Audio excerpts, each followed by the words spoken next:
Good morning. This is Horizon's Middle East and Africa. Our top stories this morning. Fresh frictions. President Trump ramps up pressure on China, threatening new trade measures targeting cooking oil and calling Beijing's refusal to buy U.S. soybeans an economically hostile act. Fragile peace. Trump threatens Hamas with retaliation if the militant group refuses to disarm, while Israel prepares to reduce aid into Gaza until all hostage bodies are returned. And Asian stocks advance after Fed Chair Jerome Powell signals the central bank could cut again in October.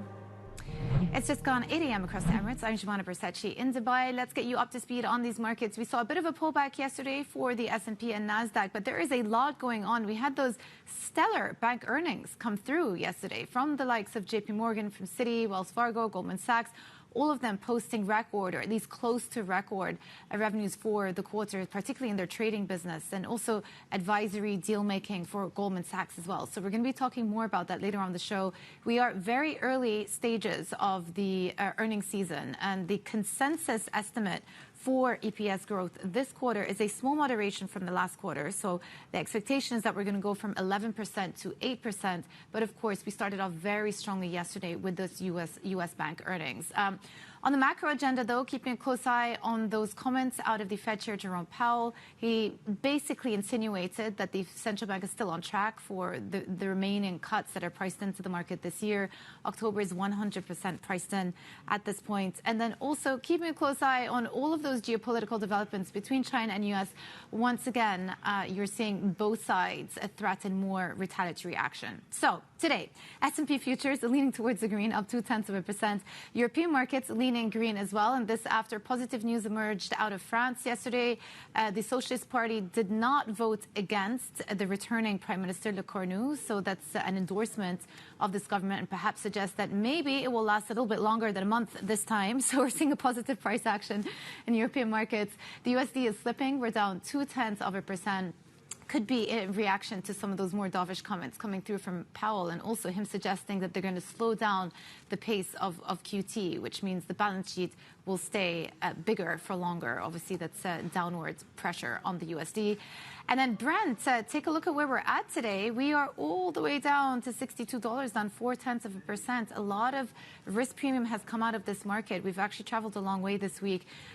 Some of that geopolitical premium, but also I would just point your attention to IEA yesterday, putting out their projection for an overhang of supply, the largest ever for next year, suggesting that there's going to be an excess supply of 4 million barrels a day in 2026. And actually, for those of you involved in the oil space, I thought it was also interesting to know that all of the contracts, WTI contracts, are trading sub $60 for the year of 2026, i.e. the curve is in contango, not a bullish signal. Okay, switching over, I also just want to point out one last thing, because we spent the last couple of weeks talking about perhaps the tit-for-tat between China and the U.S., but take a look at this Bloomberg Global Trade Policy Uncertainty Index.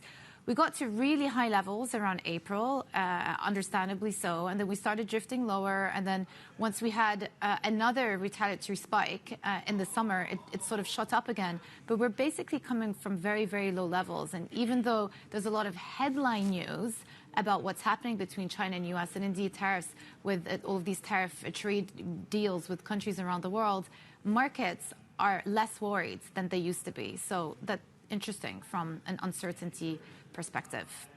All right, well, let's go back to that story. Trade tensions have ramped up between the U.S. and China, with both sides vying for negotiating leverage ahead of an expected meeting between Presidents Trump and Xi later this month.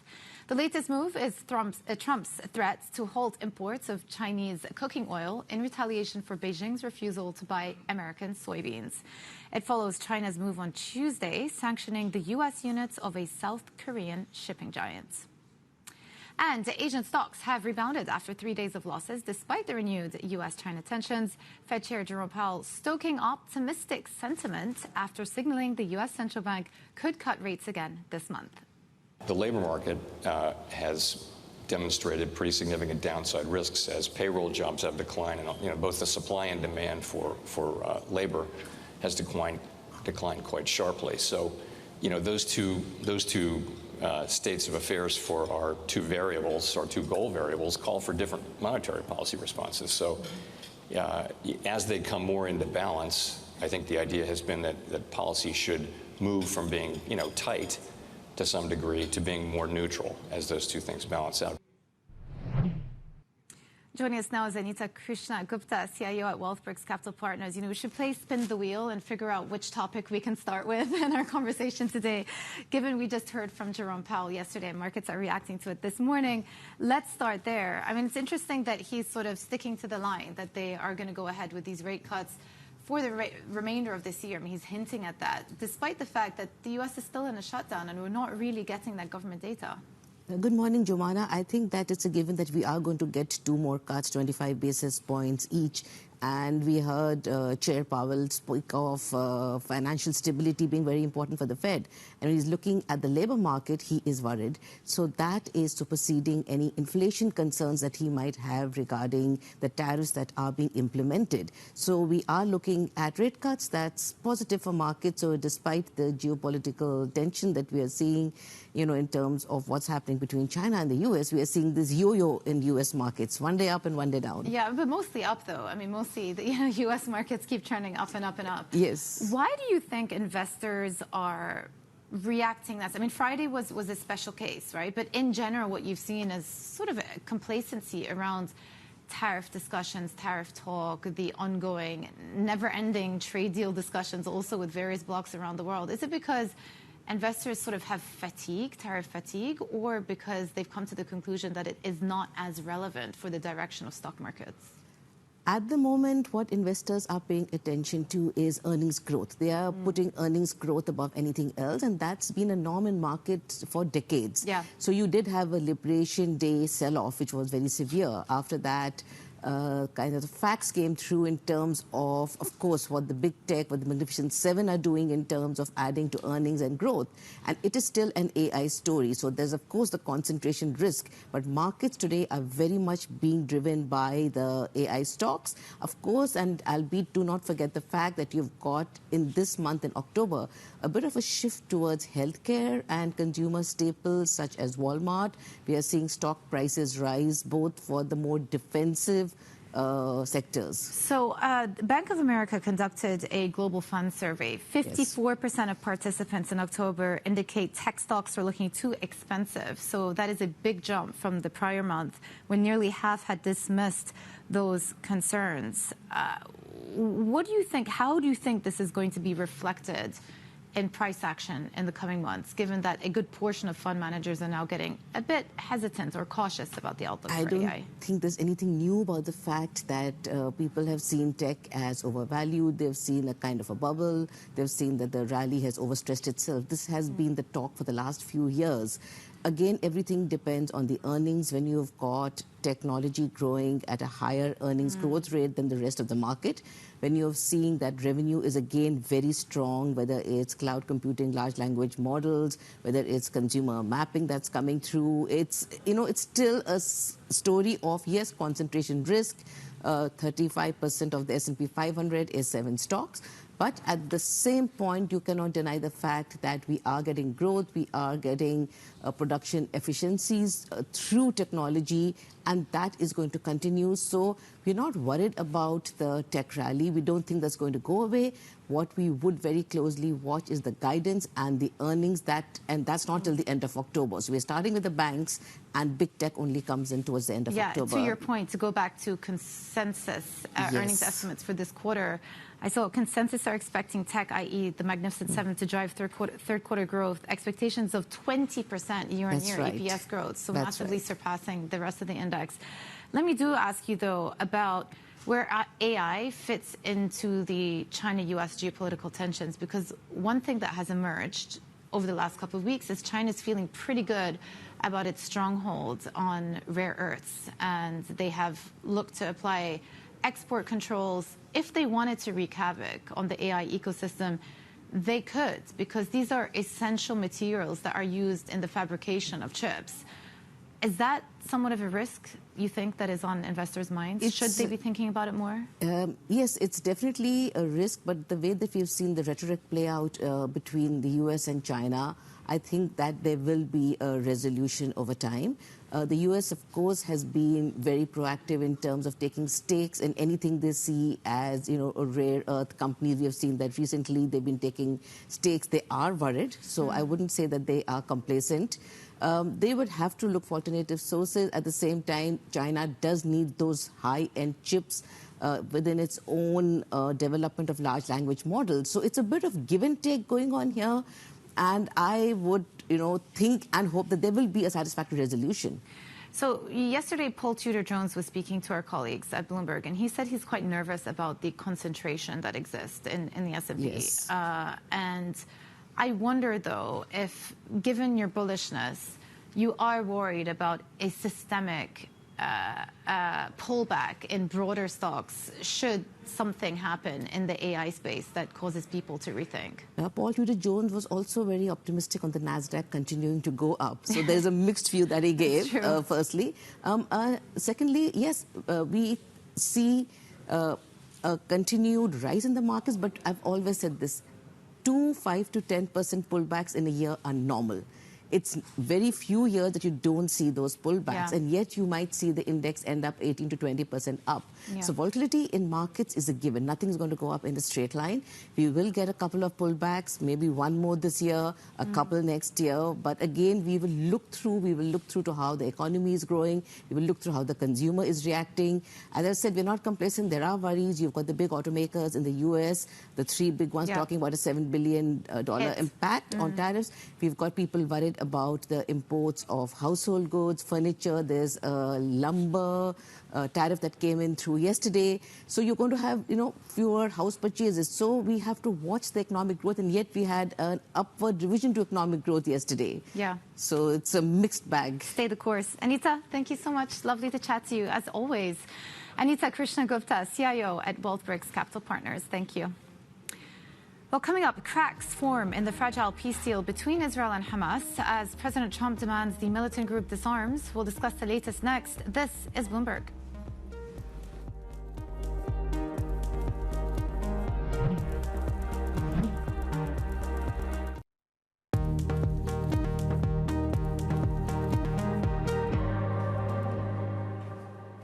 Welcome back to Horizons Middle East and Africa. I'm Johanna in Dubai.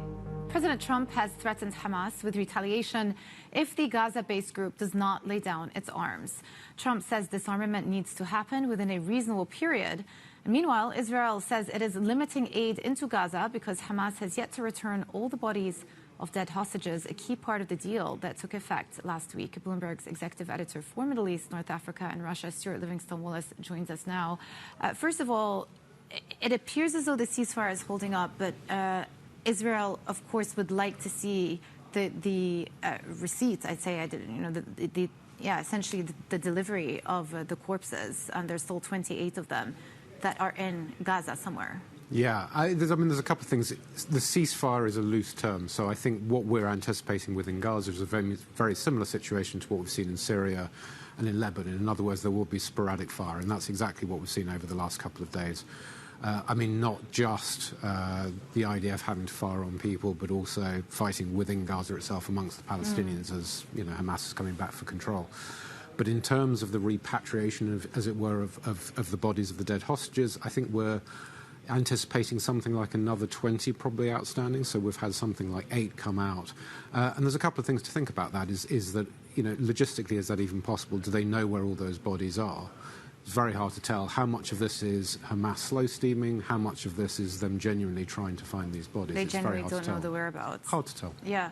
And so if they can't identify them, what's next? Do international security forces have to come and help with the efforts? And what is the plan? Yeah, presumably. The short answer is there is no plan at the moment, but you would think something along those lines. But again, there is so much devastation within Gaza.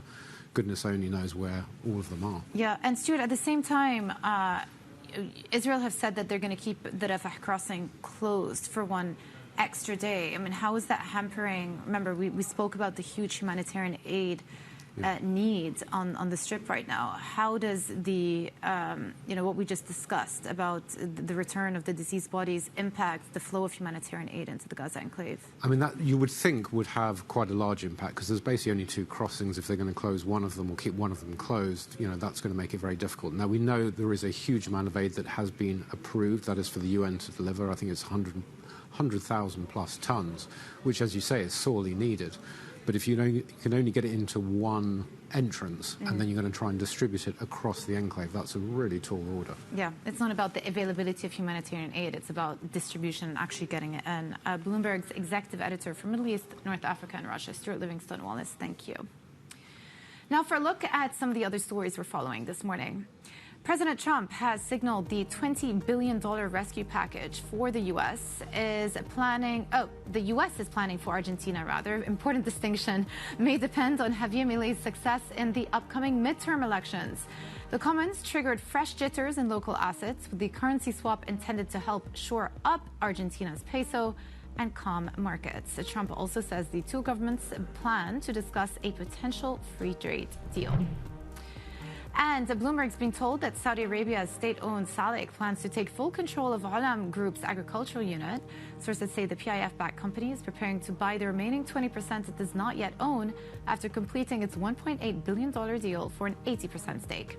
The move fits into Saudi Arabia's food security strategy, securing global supply chains while encouraging production inside the kingdom. And Egypt is said to be planning to ramp up its LNG exports over the next 5 months. Sources say the government is in talks to ship 2 cargoes every month from its Idku facility. The move marks a stark turnaround for a country that recently became a net importer to ease a domestic crunch. An increase in Egyptian LNG exports could offer Europe crucial supply relief as it seeks alternatives to Russian gas. And coming up, Kenya's central bank governor says the country is looking to bulk up its gold holdings in a move to diversify its international reserves. That conversation next. This is Bloomberg.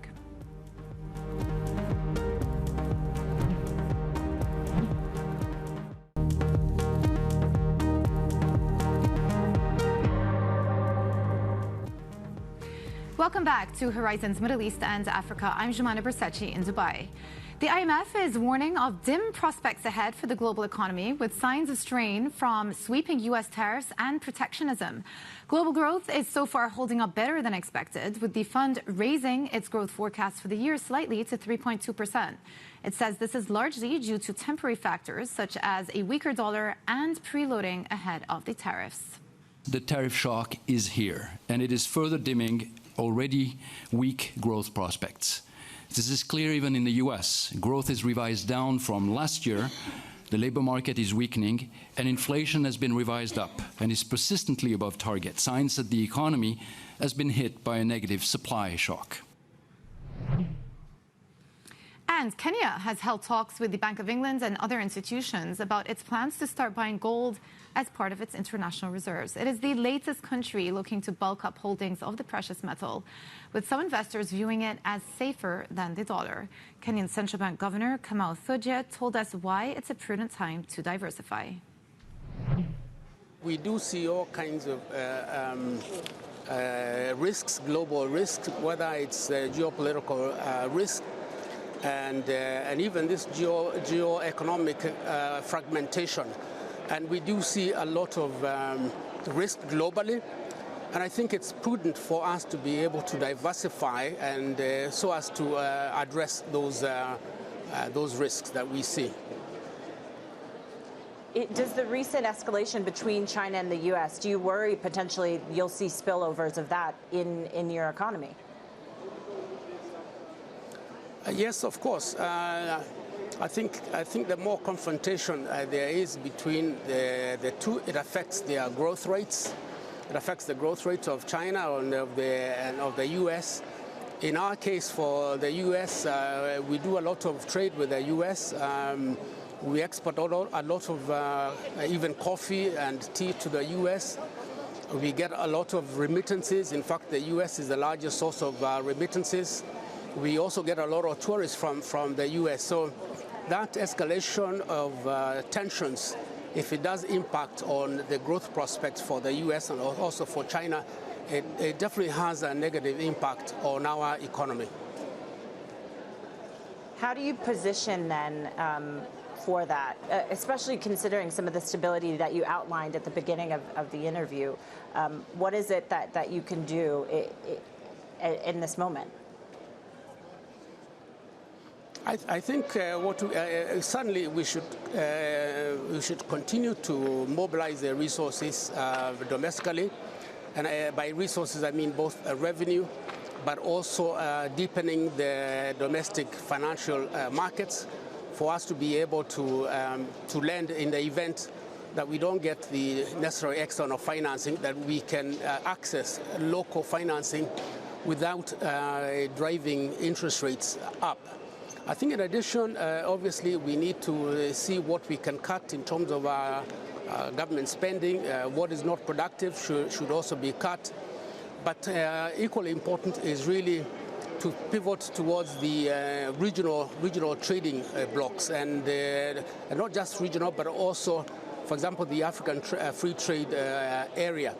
I think that is the direction we should go. We should diversify our trade, we should diversify our sources of investment. And I think that would mitigate the risk arising from all these global potential risks. That was Kenyan Central Bank Governor Kamau Thugge speaking with Bloomberg's Jennifer Zabazaja.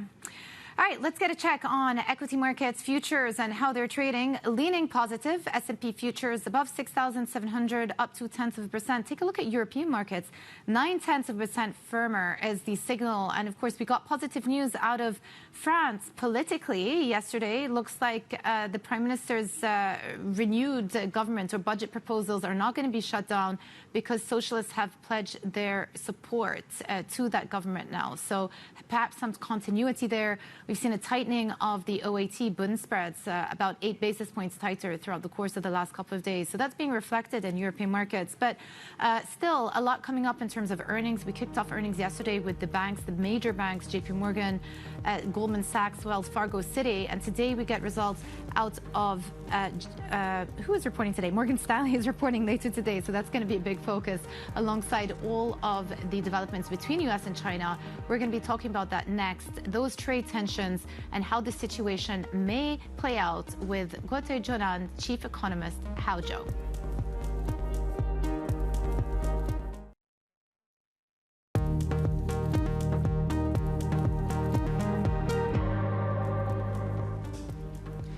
Good morning. This is Horizon's Middle East and Africa. Our top stories this morning. Fresh frictions. President Trump ramps up pressure on China, threatening new trade measures targeting cooking oil and calling Beijing's refusal to buy U.S. soybeans an economically hostile act. Fragile peace. Trump threatens Hamas with retaliation if the militant group refuses to disarm, while Israel prepares to reduce aid into Gaza until all hostage bodies are returned. And Asian stocks advance after Fed Chair Jerome Powell signals the central bank could cut again in October.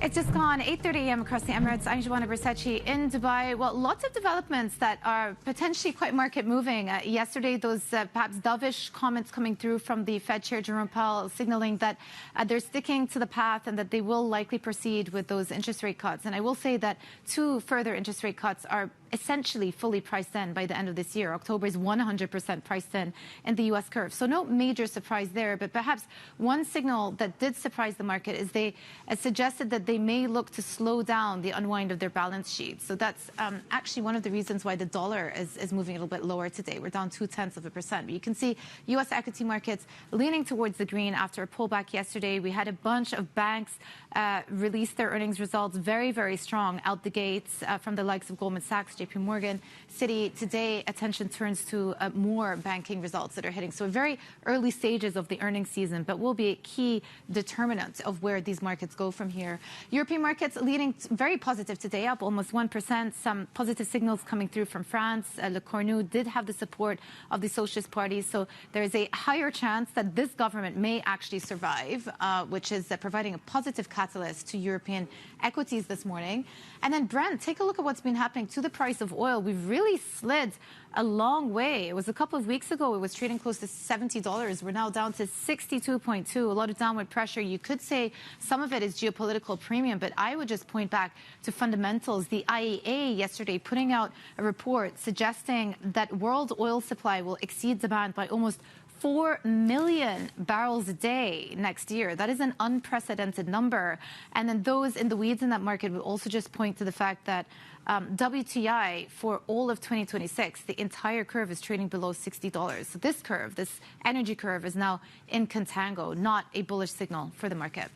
And then switching over, this is an index that is quite fun to look at, actually. It's our global uncertainty trade index, or trade uncertainty index, I should say.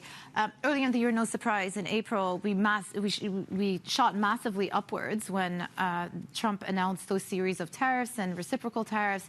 And since then, that uncertainty index has steadily declined. We saw a bit of a spike over the summer, but then look how low we are right now. That recent, if you look right at the end, there's like a little vertical spike, and that is on back of the latest tariff measures and the tit for tat between U.S. and China. We're going to talk more about that shortly. But just to say that, broadly speaking, investors seem to be brushing off a lot of this trade policy uncertainty.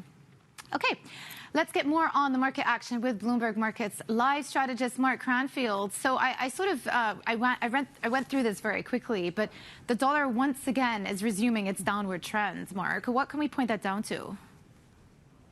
Yeah, I mean, as you mentioned, Jerome Powell was pretty clear overnight that he sees another interest rate cut coming this month in October. But it's not just that. There were at least 3 other Fed speakers overnight, and they were all sounding pretty dovish as well. So there seems to be a pretty uniform view among the Federal Reserve Committee that they are going to be lowering interest rates. And the market is taking them very seriously. So traders are pricing in for up to 100 basis points worth of interest rate cuts by the middle of next year. So that's pretty significant, and that obviously has undermined the US dollar right out the gates this morning in trading in Asia. But then we got a kind of a double whammy as well, because China's central bank, the PBOC, they do their daily fixing for the dollar against the yuan, and it was set below 7.1 for the first time this year. That's a pretty significant statement from China's central bank. They're telling the markets they want the yuan to stay strong and stable, and that had a read across right across the major and Asian currencies as well. So we've seen a pretty decent day for most Asian currencies. Thai baht is leading the way, but that's also a gold factor as well. When gold is doing well, the Thai baht tends to. So he's slightly outperforming, but a very positive day for Asian currencies and in the G10 space as well, because of what the Fed speakers were saying that's lifted the euro, the yen, and other major currencies. So really across the board, we're seeing a pretty decent move for the dollar on the downside today. Yeah, and the handover from Asian stocks also pretty positive as well today. Again, seem to be brushing off a lot of the uncertainty, and Wall Street ended in the red. So what is driving some of that optimism this morning? That could be a little bit more difficult to keep it running, because we do have this tit for tat going on between the United States and China. It's been relatively calm today on that front, but there's a lot of speculation about whether or not President Xi and President Trump will actually meet at this APEC summit, and that's not for more than 2 weeks' time.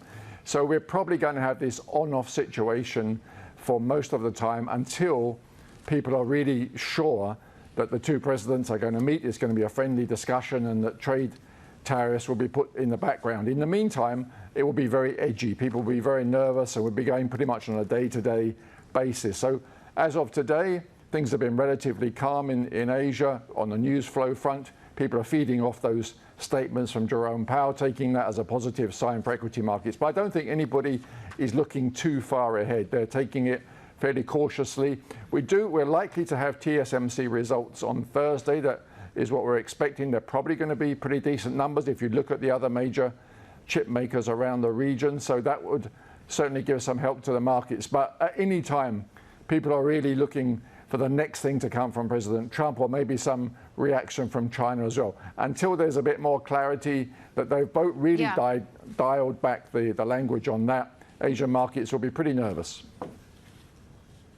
Yeah, well, that's a very nice segue to our next guest. Mark, thank you so much. Let's dive deeper into one of those risks that markets are watching, those exact trade tensions that Mark was talking about between the U.S. and China. The two sides are trying to gain negotiating leverage ahead of an expected meeting between Presidents Trump and Xi later this month. Let's bring in Zhou, a chief economist at Guotai, Junan International Holdings. Good to have you with us.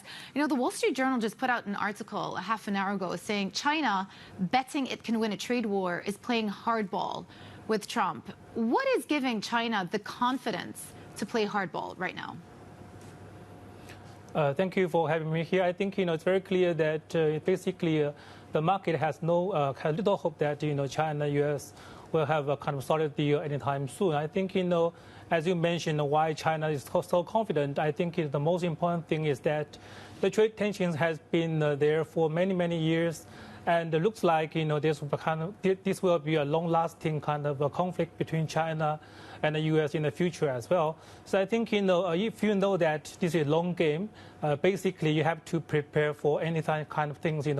What might happen, anytime on the table. So in this case, I think both sides just try to get more on the negotiation table in the future. It's not only that which side will be taking the decisive role at this moment. The most important thing is still that both sides has to prepare for uncertainties and prepare for kind of dynamics from any time. Yeah, is it fair to say that the Chinese economy has been remarkably resilient throughout the course of this year? I mean, you saw it in the export numbers, the trade figures earlier this week. You saw it in some of the investment figures too, perhaps not so much in consumption, but the overall picture has been one of resilience to the Chinese economy. Well, I think I have to say that it's a mixed picture. Basically, if you look at today's inflation number, the deflation is still here in China. Maybe the core inflation has picked up somewhat, but overall speaking, I think domestic demand is remain a kind of a key theme or key issue for the Chinese government to take care in the future. In the meantime, we do see that overall kind of GDP numbers as well as the trade figures looks okay. But if you look internally, domestically, actually, the property market has already shown some kind of softening tones recently as well. So I think, it's a mixed picture. Basically, we are still kind of wait for and expect some kind of more easing measures from the Chinese authorities in the coming quarters. And more and more kind of monetary easing and physical supportive measures can be expected from the government as well. So I think from all these kind of perspective, we have to say that the economy does not look as bad as many thought, but overall speaking, the Chinese government still need to support the economy via different measures. Okay, so we'll get to that, but let me just ask you about the deflation numbers that you referenced this morning. Are the anti-involution measures not working yet? Is it going to take some time for that to play out? I mean, how do you see the eventual impact on those measures with the latest figures that point to still a lot of deflation in the Chinese economy? Well, I think I have to say that basically the supply is still kind of relatively massive in China, and the demand side we have to still wait for kind of more kind of recovery as well. So I think in this case, overall speaking, if you look at Chinese exports to the U.S., it's actually declined by more than 20% recently, despite overall kind of resilient trade numbers. So I think from this kind of perspective, you can all see that basically the economy has shown sign of recovery or show sign of stability, but still some kind of missing part in the economy. In this case, we still have to say that the price will be still relatively soft over the kind of foreseeable future, and the demand still need more measures to recover. Yeah, let me just ask you a quick look ahead to next week. It could be quite a pivotal week in China because we're set to get perhaps a better idea of what the next 5-year plan is going to look like. What are your expectations there? Well, I think the most important thing the market is actually looking for is how China will frame its kind of technology sector and the industrial policies for the next 5 years. I think the GDP numbers won't be the biggest the kind of highlight for investors. The most important thing the investor is looking at is one is how China fixed its property sector as well as government debt issues. In the meantime, I think the more important thing the market pays more attention is to how China will try to find a leeway during the trade war, especially how the government will frame its technology and the industrial sector in the next 5 years to make sure that China can get a relatively better position in the China-U.S. tensions in the future. Zhou from Guotai Junan International Holdings, Chief Economist. Really great to have you on today, talking us through the Chinese economy and what to look out for in the coming weeks. Now, Bloomberg has learned that Apple is ramping up production in Vietnam as it pushes into smart home tech and reduces reliance on China. The company plans to build new home devices, including indoor security cameras, a smart display hub, and a tabletop robot with help from BYD. Apple is also planning to expand its manufacturing of iPads with BYD in Vietnam. And Samsung is introducing a major pay revamp to address growing dissatisfaction within its ranks.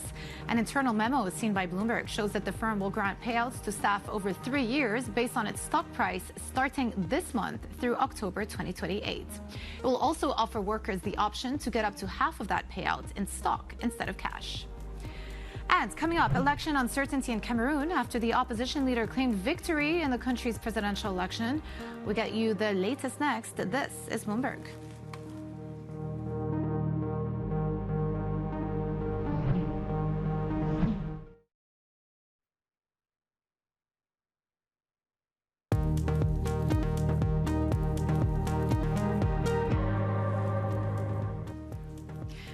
Welcome back to Horizons Middle East and Africa. I'm Junan in Dubai. Yields on Cameroon's dollar bonds rose after an opposition leader claimed victory in the country's presidential election, raising the prospect of political instability in the Central African nation. For more, Bloomberg's Nzira Ganga joins us now. Well, I mean, again, just another very curious situation going on here. Walk us through exactly what happened and why investors were spooked out, because for the most part, these elections were peaceful. Good morning, Jumana. So if you look at the elections in Cameroon, President Paul Biya is 92 years old, and he is a president that has shown no signs of leaving power. He's barely in the country. And despite the fact that he hasn't been ruling from the country for so many years, he's still putting himself on the ballot, and he still wants to vie. And it is for this reason that investors are spooked. You look at Paul Biya, he's only done one political rally in each of the last 2 election cycles. And do not mistake, this is a model that has been tested. He won last time, and he is hoping to win this time. He's vying again, and he does not seem to care that by the end of the term, should he win, he'll be nearly 100 years old. On the other hand, you have Jerome Powell, who is the opposition leader, and he's declared himself the winner of these elections. The catch is he was serving in Biya's government until June, when he stepped aside to vie. And the government has warned that this is borderline treason, because only the Electoral Commission is supposed to declare the winner of these elections. And so we're looking at a country where there could be a power vacuum if Biya decides to, if Biya is announced as the winner. And also there could be unrest if Chiroma refuses to accept defeat. And that's why we're seeing bondholders spooked. We saw their 2031 bond yields for that bond rise by 12 basis points to 10.7%. And it's not just that. Investors are demanding higher premium to hold Cameroon bonds. Yields, they're demanding up to 699 basis points. And this is far wider than what they're demanding for other African countries. This will make refinancing of Cameroon's debt a little bit more costly. And we're also likely to see FDI dry up, particularly if politics does not reflect sound economic policies in the country. Yeah, Nzira, just talk us through more broadly the political climate right now in Cameroon and how today is a reflection of perhaps how things have evolved over the last few years. Jumana, to hold on to power for 43 years, you have to be very strategic. President Paul Biya has a grip on many of the key instruments that lead to transition of power and peaceful elections. He leads the country. He's head of the judiciary. He has a lot of influence when it comes to the military and the media. He is the one that elects and appoints members of the Electoral Commission. And so we are seeing that many of these organizations and many of these government institutions operate within the sphere of the president's influence. And that's why we are seeing many Cameroonians almost resigned to their fate. Voter turnout has been really low in a country where poverty is 40%, and there's not only secession politics, but also insurgency. And it's not just Cameroon, it's a growing trend in Central and West Africa where leaders are changing the constitution and introducing new classes just to entrench themselves in power. This is happening in Gabon, it's happening in Togo. We saw the junta in Niger and Gambia almost legalize their ability to vie and become leaders of this country post their military coups. And so this is happening, but also against the backdrop of Gen Zs putting political pressure to change socioeconomic issues. So we'll be keeping an eye on Cameroon to see how things unfold. Bloomberg's Sandhiro Ganga in Kigali, Rwanda, thank you so much. And coming up, JP Morgan CEO Jamie Dimon issues an ominous warning about, well, cockroaches after the collapse of subprime auto lender Tricolor. We'll have more next. This is Bloomberg.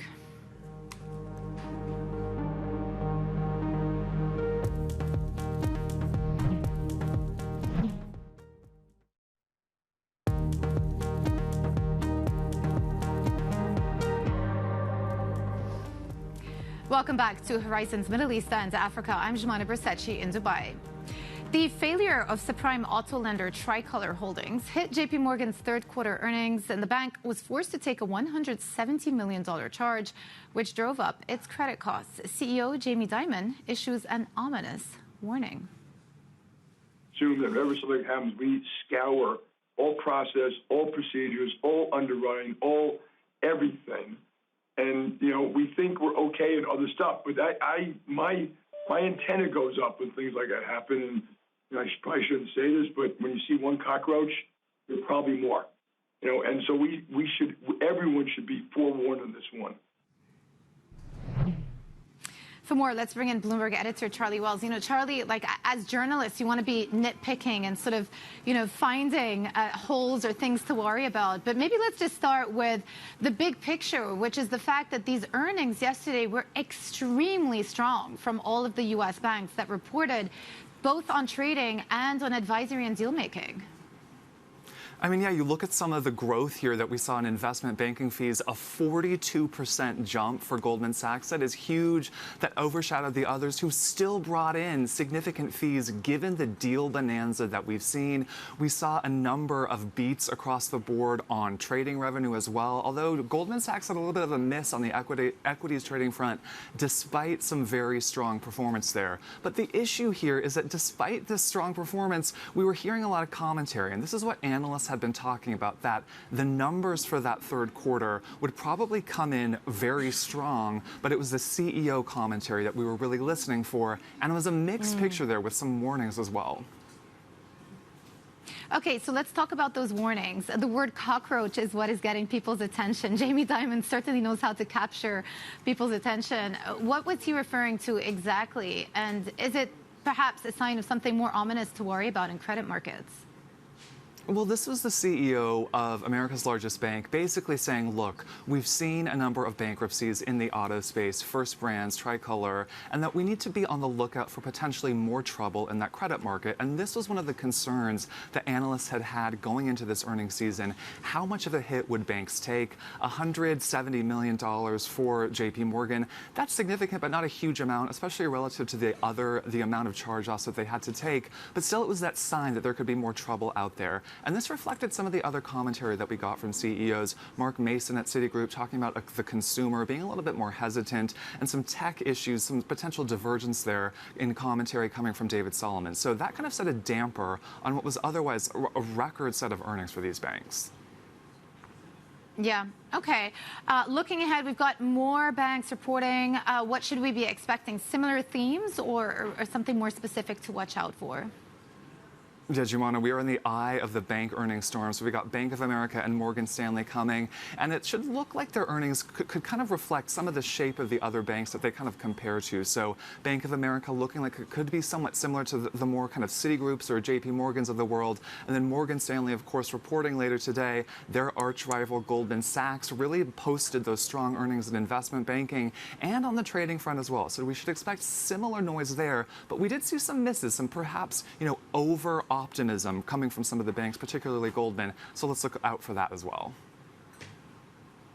Charlie, as ever, thank you so much. Really appreciate the recap and the look ahead to what to expect out of banks' earnings. We're very early on in banks, in the earnings season, and the banks so far have reported stronger earnings. But let's see how this all evolves in the next couple of weeks. Here's your look at equity futures. Things are leaning towards the green. It looks like it's going to be a better day for S&P. Yesterday, we saw a bit of a pullback. And take a look at European markets. The European stocks futures are also up 1% now. So more and more green as we get into the open, keeping a close eye on developments within France. The fact that Le Cornu now actually has the support of the Socialist Party. So positive political momentum over there. And then, of course, keeping a close eye on all of the tariff announcements and potential retaliatory tit-for-tat measures between U.S. and China. That's been a big theme today. All right, that's it for Horizons Middle East and Africa. I'm Jumana Versace in Dubai. Stay with us for Daybreak Europe. This is Bloomberg.